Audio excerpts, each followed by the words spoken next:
त्याच्यातून पुढे सांगितलं, ज्याला ज्ञानाचा अभिमान झाला,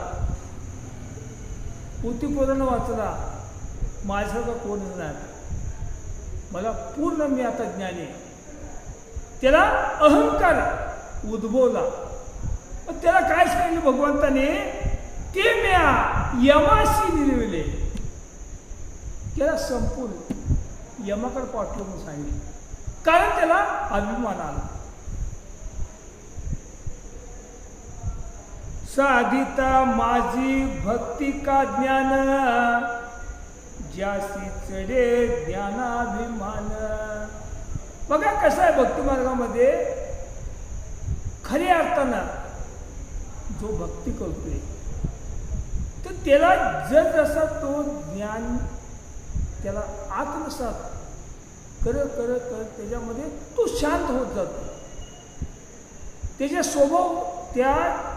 स्वभाव पूर्णपणे बदलतो. त्याच्या चेहऱ्यावर सुद्धा ती तेज आपल्याला बघायला मिळतो. तो इतका शांत होतो, इतका शांत होतो, त्याला अभिमान येत नाही. मग काय म्हटलं इथं, ज्याशी चढे ज्ञानाभिमान, तो म्या आपुलेची आणि हाते जाण, दिदला आंधन महादोषा.